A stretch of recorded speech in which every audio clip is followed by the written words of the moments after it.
സംസ്ഥാന സർക്കാർ ഭക്ഷ്യസുരക്ഷ മുൻനിർത്തി നടപ്പിലാക്കുന്ന കെ സ്റ്റോറിന്റെ ഉദ്ഘാടനം കാമാക്ഷി നീലിവയലിൽ നടത്തി. ഭക്ഷ്യസുരക്ഷ ജനനന്മയ്ക്കെന്ന ലക്ഷ്യത്തിൽ റേഷൻ കടകൾ കേന്ദ്രീകരിച്ചാണ് കെ സ്റ്റോർ പ്രവർത്തനം ആരംഭിച്ചത്. കാമാക്ഷി ഗ്രാമപഞ്ചായത്ത് അംഗം ജിൻഡു ബിനോയ് ഉദ്ഘാടനം നിർവഹിച്ചു. ഇടുക്കി താലൂക്ക് സപ്ലൈ ഓഫീസിന് കീഴിൽ നിലവിൽ 15 കെ സ്റ്റോറുകളാണ് ഉള്ളത്. കൂടാതെ 16 എണ്ണം കൂടിയാണ് പൊതുജനങ്ങൾക്ക് സമീപ ദിവസങ്ങളിൽ തുറന്ന് നൽകുന്നത്. അവശ്യ സാധനങ്ങൾ റേഷൻ കട വഴി കുടുംബങ്ങളിലേക്ക് എത്തിക്കുകയാണ് പദ്ധതി കൊണ്ട് ലക്ഷ്യമിടുന്നത്. മിൽമ, ശബരി ഉൽപ്പന്നങ്ങൾ കൂടാതെ ചോട്ട ഗ്യാസ്, അക്ഷയ സേവനങ്ങൾ, 10,000 രൂപ വരെയുള്ള ATM, ബാങ്ക് സേവനങ്ങൾ ഉൾപ്പെടെ ജനോപകാരപ്രദമായ സൗകര്യങ്ങളാണ് കെ സ്റ്റോറിൽ ഒരുക്കിയിരിക്കുന്നത്.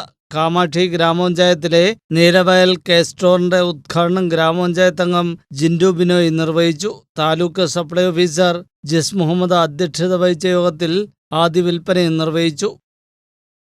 കെ സ്റ്റോറിന്റെ പൊതുവായിട്ടുള്ള ഉദ്ദേശമെന്ന് പറഞ്ഞാൽ, റേഷൻ കടയിൽ വരുമ്പോൾ ഒരുവിധം വീട്ടു സാധനങ്ങൾ നിങ്ങൾ റേഷൻ കടയിൽ നിന്ന് തന്നെ മേടിച്ചു പോകാനുള്ള സൗകര്യമാണ് ഗവൺമെന്റ് ഒരുക്കുന്നത്. 5 തരം പ്രോഡക്ട്സ് ആണ് മെയിൻ ആയിട്ടുള്ളത്. മിൽമയുടെ സാധനം കിട്ടും, ശബരിയുടെ സാധനം കിട്ടും, ചോട്ടു ഗ്യാസ്, നമ്മുടെ ചെറിയ 5 കിലോയുടെ ഗ്യാസ്, CSC സേവനം, അതായത് അക്ഷയ വഴി ചെയ്യുന്ന സേവനങ്ങൾ ഇവിടെ ലഭിക്കും. ബാങ്കിങ് സിസ്റ്റം, 10,000 രൂപ വരെ പിൻവലിക്കാൻ പറ്റുന്ന ATM സ്ഥാപിക്കും. ഇത്രയും സാധനങ്ങളും കൂടെ ചേർന്നാണ് ഇതിനകത്ത് വരുന്നത്. റേഷനിംഗ് ഇൻസ്പെക്ടർമാരായ മനോജ് PL പദ്ധതി വിശദീകരണവും RC പ്രശാന്ത മുഖ്യപ്രഭാഷണവും നടത്തി. K store licensee Sunny Puthur പരിപാടികൾക്ക് നേതൃത്വം നൽകി. News bureau, Idukki.